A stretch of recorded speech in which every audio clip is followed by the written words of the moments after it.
मैं सत्येन ओझा, आप देख रहे हैं द बीट्स। आज मैं 37 साल पुरानी मोगा की उस घटना को याद दिलाना चाहता जब आतंकियों ने राष्ट्रीय स्वयंसेवक संघ की शाखा पर अंधाधुंध फायरिंग की, बम भी प्लांट किए। जैसे ही लोग सहायता के लिए आने लगे तो बम फटे। उससे पहले आतंकवादियों ने जबरदस्त फायरिंग की और कुल मिलाकर इस घटना में 25 लोगों की शहादत हुई, 30 लोग घायल हो गए। उनमें किसी ने आंखों की रोशनी खो दी और किसी ने अपनी बाजू खो दी। ऐसे बहुत सारे लोग आए, लेकिन इस घटना को आतंकी घटना के रूप में तो पूरा देश जानता है, पर ये सिंपल आतंकी वारदात नहीं थी। इस घटना ने एक जीवटता, एक हिंदू सिख एकता की मिसाल कायम की, मानवता की मिसाल कायम की। एक बुजुर्ग स्वयं सेवक शिव दयाल जी लहूलुहान पड़े हुए थे, लोग उनको बचाने के लिए, उनको सहायता करने के लिए आगे आए। तो उन्होंने कहा पास में एक नौजवान को पड़े हुए देख कि मैंने तो अपनी जिंदगी जी ली, इसको पहले बचाओ। मतलब एक जज्बा। और मेरे साथ बैठे हुए संजीव जी, जो जिनको कई गोलियां लगी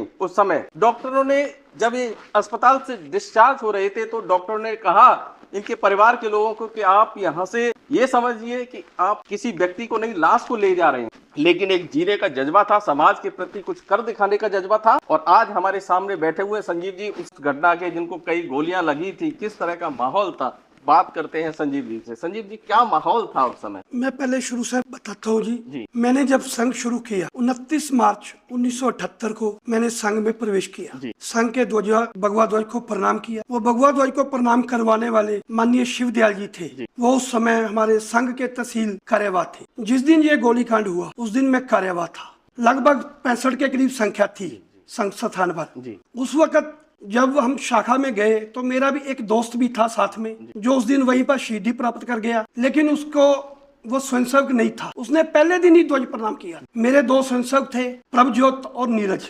जो बाल स्वयंसेवक, शिशु स्वयंसेवक थे, वो उस समय 11 वर्ष की आयु थी। एक गोली लगी उनके और वो वहीं पर शहीद हो गए। जो नीरज थे उनके पिताजी भी वहीं शहीद हो गए, ओम प्रकाश। इस तरह वो गोलीकांड हुआ। जो आतंकवादी थे वो मेरे से सिर्फ 2 मीटर की दूरी पर थे, बिल्कुल करीब आके बिल्कुल करीब थे। और उन्होंने, सब लोग कहते हैं, मैंने अपनी आंखों से देखा है, वो जो 2-3 आतंकवादी अंदर आए थे। बाहर का मुझे नहीं पता, कहते हैं कि बाहर बहन थी, उनमें 6-7 थे, लेकिन अंदर जो है वो 3 लोग आए थे। तीनों ने फायरिंग की, क्योंकि मेरे तीनों गोलियां लगी हैं। AK-94, AK-47 और 12 बोर राइफल के छर्रे लगे हैं मेरे वो शरीर के निकले अंदर से। मेरे 9 गोलियां लगी। बाई बाजू बिल्कुल नकारा हो गई, बाई कमर से होते हुए पेट में चली गई गोलियां। यहाँ से शहीदी पार्क से जब उठाया गया, मुझे शिवद्वाला में डॉक्टर अशोक सिंगला जी का नर्सिंग होम था, वहां पर ले जाया गया। डॉक्टर साहब ने वहां पर मेरी बाजू पर तो ड्रेसिंग कर दी, फर्स्ट एड कर दी, लेकिन कमर का जो था उनको गोलियों का वो पता ना लगा। तो एक टेम्पू जो था उसमें मुझे डालकर लुधियाना CMC ले गए। जब 3 दिन के बाद मुझे होश आया, ICU में था, जैसे प्लास्टिक सर्जरी होती वो होनी थी, तो मेरे टांग से मांस निकाल कर वो उसमें बाजू में डाला गया। 9 जुलाई तक तो डॉक्टरों का यही कहना था कि हमें कुछ नहीं पता कि बचेगा या नहीं बचेगा। तो हमारे ही एक स्वयंसेवक थे डॉक्टर विजय सिंगला जी, जो पुराना थैनकों वाले, उन्होंने बड़ी मेहनत की। डॉक्टरों ने, दोनों ने, डॉक्टर माथुर थे और डॉक्टर बल्ला। तो इस तरह जिस दिन वहां से लुधियाना से हमें उस वक्त छुट्टी मिली तो मेरे पापा ने पूछा डॉक्टर साहब को कि अब इसका क्या हालत। तो उन्होंने कहा कि हम कहना तो नहीं चाहते, पर आपको हम एक तरह जिंदा लाश दे रहे हैं, जितनी देर भी आप इसकी सेवा बेड पर करोगे। तो मुझे जब पता लगा घर में आके, तो मैंने कहा अभी बेद तो बहुत मुश्किल है, ऐसे तो मैं जी नहीं सकता। तो मैंने मन में विचार किया कि अगर मैं 15 दिन के अंदर अंदर नहीं चल सका तो मैं सुसाइड कर लूं, जैसे भी करूं, कैसे भी करूं। तो उसी वक्त घर में भी सब परेशान थे। तो डॉक्टर महाजन जो है, PN महाजन जी, तो उन्होंने सारी जो मेरी ड्रेसिंग थी, पट्टियां थी, वो सब निकाल कर फेंक दी। और जो कुओं में डालने के लिए लाल दवाई होती है, वो मेरे टांकों पर और जो लत से मांस लिया था वहां पर वो लाल दवाई लगा दी। तो उन्होंने कहा कि अभी चलेगा। तो उन्होंने मुझे बहुत हौसला दिया। उसके बाद जब मैं 15 दिन के बाद लुधियाना CMC में दोबारा चेकअप कराने गया, तो ना तो मैं स्ट्रेचर पर गया और ना ही मैं व्हील चेयर पर गया। मैं पैदल डॉक्टर साहब के रूम तक गया। तो वो देखकर मेरे को हैरान, कहीं ना कहीं अंदर का जज्बा था, मेरे अंदर यही था कि अगर जीना है तो अपने पांव पर जीना है, नहीं तो फिर मर जाना है। आज भी संघ स्थान पर जाते हैं, शाखा में जाता हूँ, तो जब अर्धमंडल बनता है, क्योंकि उस दिन अर्धमंडल में ही गोलियां लगी थी, तो जब भी आज भी अर्धमंडल बनता है या संघ की प्रार्थना होती है, तब भी आज दिल वो पूरा धड़कता है। ऐसा ही लगता है कि आज भी कहीं वो आतंकवादी यहीं खड़े हैं, कहीं वो फिर गोली न चला। आज भी वो डर है जो अभी तक मन से नहीं निकला। पर संजीव जी, एक बात जो जिस तरह से आप बता रहे हो, तो ये जो जज्बा था आप में कि अपने पैरों पर खड़े होके जीना है और फिर वैसे ही जीना है, तो ये जज्बा कहाँ से आया? क्या ये स्वयं संजीव जी का जज्बा था या एक स्वयं सेवक का जज्बा? ये संघ की ही देन है, क्योंकि संघ अपने मुख से कुछ नहीं कहता, संघ अपने विचारों से कहता है, जो हमें करके दिखाता है। संघ का एक है डॉक्टर हेडगेवार जी का, देश के लिए जीना। वही हमने अपना लक्ष्य रखा कि अगर जीना है तो देश के लिए जीना। जो काम करते हैं, आज भी मैं संघ में जुड़ा हूँ। बाकी रही गोलियों की बात, ये तो आज बाजार में उस समय कहीं भी चलती थी, बसों में भी मर रहे थे, घरों में भी मर रहे, दुकान में भी मर रहे, तो फिर हम सेफ कहाँ? अगर हमारी मौत लिखी है तो फिर संघ स्थान पर ही क्यों नहीं? आज भी मेरे 9 गोलियां लगी हैं, अगर नहीं बचना तो मैं आज भी मर जाऊं। शायद यही जज्बा आज आपको यहाँ स्टूडियो में बैठा हुआ देख रहे हैं। बिल्कुल बिल्कुल। तो ये बड़ा एक दर्दनाक सीन, और उसके बावजूद अभी भी एक कुछ कर दिखाने का, समाज के प्रति कुछ कर दिखाने का जज्बा निश्चित रूप से ये संघ के स्वयं सेवक में ही हो सकता है कि इतना सब कुछ भोगने के बाद भी आज भी संघ से जुड़े हुए हैं, नियमित रूप से शाखा में जा रहे हैं। आज हमारे स्टूडियो में इस विशेष बातचीत में हमारे मुख्य मेहमान, मुख्य वक्ता, धर्म जागरण मंच पंजाब के संयोजक राम गोपाल जी मौजूद हैं। उनका चूंकि प्रवास भी वहां पर रहता है, तो मैं राम गोपाल जी से जानना चाहूंगा कि इस पूरी परिदृश्य को आप किस रूप में देखना चाह रहे हैं। और उस समय का जो जज्बा मुझे याद आ रहा है कि जिस दिन गोलियां चली उसके अगले दिन सुबह उसी स्थान पर फिर से शाखा लगी। ये तो निश्चित रूप से एक बड़ा काम था, एक बड़े जज्बे का, एक बड़े हौसले का काम था। आपने इसे किस रूप में देखा? जिस तरह संजीव जी सारा घटनाक्रम बता रहे थे, जिसने भी वो सारा प्रसंग सुना तो निश्चित ही उनको महसूस हुआ होगा कि उस समय क्या हुआ हो। ये अकेले एक संजीव जी की कहानी नहीं है, ऐसे 36 और घायल थे जिनकी इससे ज्यादा कहानियां होंगी, उनके संस्मरण होंगे। लेकिन आपके चैनल के माध्यम से आज संजीव जी ने अपना प्रसंग सुनाया, तो बाकी 36 के भी ऐसे ही होंगे। 25 लोग जिनका देहांत हो गया, तो उनका संस्मरण कहानियां हम सब सिर्फ सोच सकते हैं। तो वास्तव में जो लोग संघ में जाते हैं या संघ में नहीं जाते हैं, संघ को नहीं समझ सकते। जैसा भी संजीव जी ने कहा कि संघ की प्रेरणा थी जिसके कारण मैं आज आपके सबके बीच में हूं। तो हम सब ने संघ में एक गीत बोलते हैं, तन समर्पित मन समर्पित और यह जीवन समर्पित, चाहता हूँ देश की धरती तुझे कुछ और भी दूं। तो ये जो संघ की ये सोच है, और जिस सोच को पिछले 100 वर्षों से भारत के करोड़ों लोग जी रहे हैं, आज उनकी 5वीं पीढ़ी संघ में सक्रिय है, संघ में आ रही है। मैं आपके चैनल के माध्यम से ये बताना चाहता हूँ कि ये जो मोगा की घटना है, ये भारत के किसी भी कोने में हम चले जाएं, हर जिले के स्वयंसेवक को पंजाब का अगर कोई शहर याद है तो वो मोगा है। तो मोगा के प्रति इतनी श्रद्धा है कि जब भी उसको पता चलता है कि अच्छा मोगा से आप आए हो क्योंकि मेरा केंद्र मोगा है, तो उनको एकदम लगता है कि भारतवर्ष में संघ के इतिहास में अगर सबसे बड़ा कोई बलिदान हुआ है तो मोगा में हुआ है, जहाँ 25 स्वयंसेवकों की हत्या हुई, 36 लोग घायल हो गए। लेकिन इसकी जो चर्चा, जो जानकारी, जो इसके विषय का जो महत्व है, उसकी जितनी चर्चा पंजाब में होनी चाहिए, मुझे लगता है कि उतनी चर्चा नहीं है, क्योंकि उसके पीछे का जो भाव है वो आज हमें महसूस नहीं कर सकते। ये गोलीकांड का उद्देश्य क्या था? आखिर उस पार्क में शाखा लगती थी, वर्षों से लगती थी, सारे पंजाब में शाखाएं लगती, जैसा संजीव ने बताया कि बसों से उतार कर गोलियां मारी जा रही थी, बाजारों में बम ब्लास्ट किए जा रहे थे, बस स्टैंड पर हो रहे थे। तो क्या ये उसी प्रकार की एक घटना थी या इस घटना के पीछे कुछ और उद्देश्य था? तो मैं आपको ये बताना चाहता हूँ कि जब पंजाब में आतंकवाद था, क्योंकि हम सब जानते हैं कि 84 की जो घटना हुई थी और जिस प्रकार से कांग्रेस के द्वारा सारे देश में सिख समाज के लोगों का नरसंहार हुआ, हत्या हुई, वो एक सबके दिलो दिमाग पर बिल्कुल ताजा। और उसके बाद पंजाब में आतंकवाद शुरू हुआ, और उस आतंकवाद में रोज सारा देश खबरें पढ़ता था कि आज इतने लोग मार दिए, इतने लोग मार दिए। तो ये एक पंजाब सारे देश के लिए एक चिंता का विषय था। लेकिन मुझे लगता है कि जो इस आतंकवाद के पीछे जो लोग साजिश करने वाले थे, उनको लगता था कि भी हमने तो सिख समाज को खत्म करना है इस आतंकवाद के माध्यम, इसलिए कुछ ऐसा किया जाए कि बाकी जो सिख समाज है देश में आज, उसको कैसे टारगेट किया जाए। तो उनको लगा कि एक छिटपुट घटना करने से शायद कुछ ऐसा नहीं होगा, तो किसी संगठित संगठन पर, किसी देशव्यापी संगठन के व्यक्तियों पर अगर हम अटैक करेंगे तो उसका परिणाम क्या होगा कि सारे देश में सिखों पर फिर हमले हों। और जो एक हिंदू सिख को लड़ाने की साजिश हम वर्षों से शब्द सुनते आए हैं, तो ये शब्द नहीं थे, उनकी प्लानिंग थी। और उस प्लानिंग के तहत ही ये मोगा का गोलीकांड 25 जून 1999 को कितनी बड़ी प्लानिंग थी कि गोली कांड के बाद भी पार्क के गेट पर भी बम ब्लास्ट हुआ, अस्पताल गए तो वहां भी हुआ। यानी कितनी बड़ी प्लानिंग थी उनकी कि सारे देश दुनिया में संघ पर इतना बड़ा हमला हुआ है, संघ की शाखा पर हमला हुआ है, तो संघ सारे देश में है तो सारे देश में इसकी प्रतिक्रिया होनी चाहिए। शायद वो संघ को जानते नहीं थे, क्योंकि उसके बाद, इस घटना के बाद, जिस तरह संजीव जी ने कहा कि सीएमसी हॉस्पिटल में सारे देश के लोग उनका हालचाल, हर प्रदेश से लोग आते थे हालचाल। संघ के बड़े बड़े अधिकारी मोगा आए, यहाँ तक कि उस समय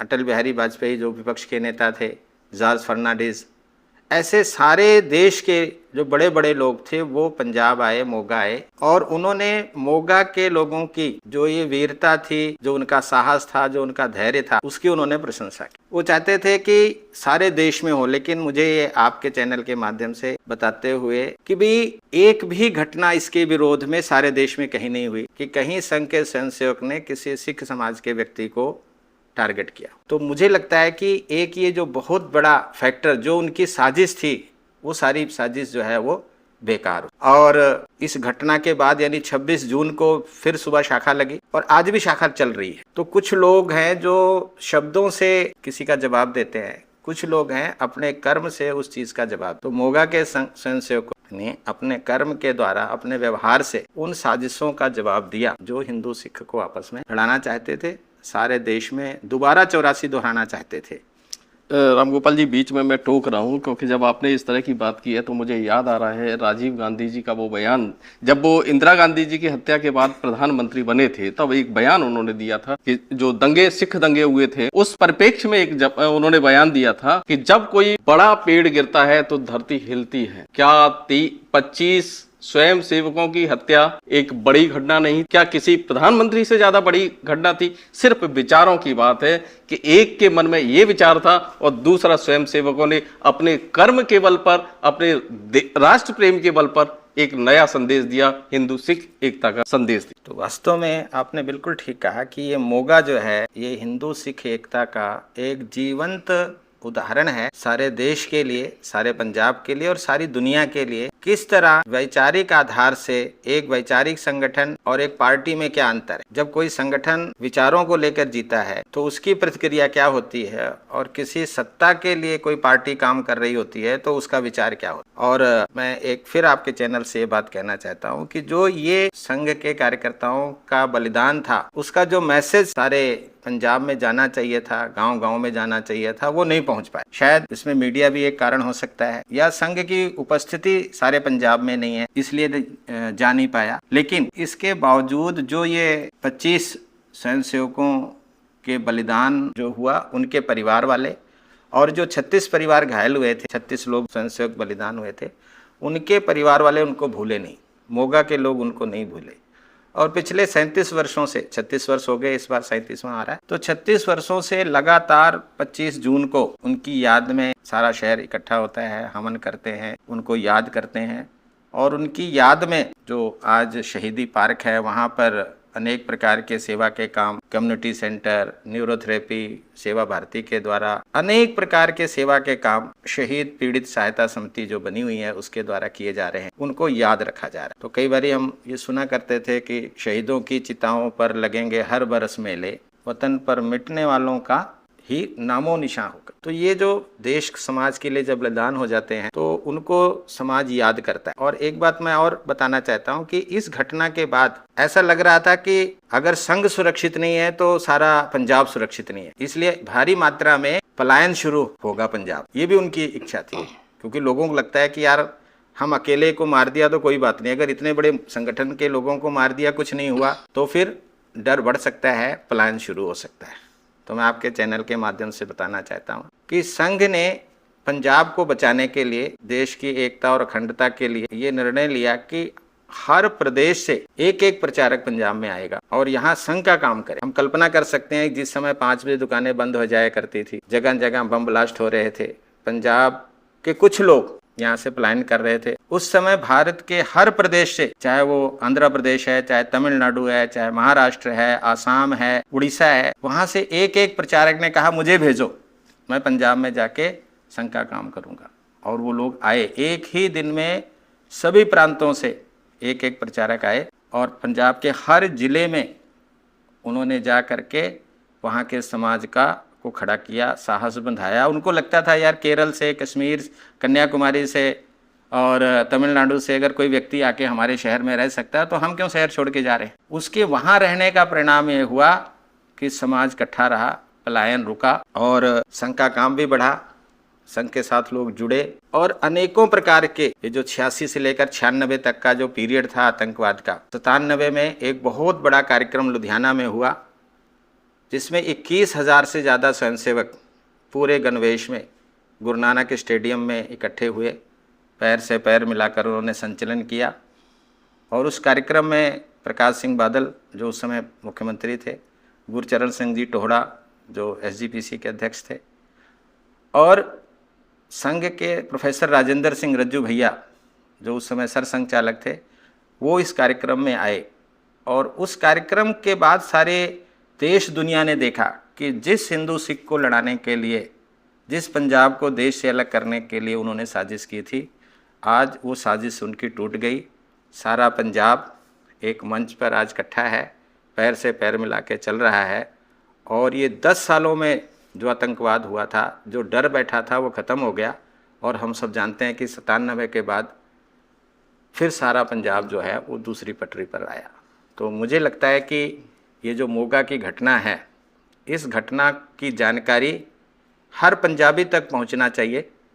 वो किसी भी प्रांत में रहता है, किसी भी देश में रहता है, तो उसके सामने ये हिंदू सिख एकता और पंजाब भारत का अभिन्न अंग है, इसको किसी कीमत पर देश से अलग नहीं किया जा सकता है।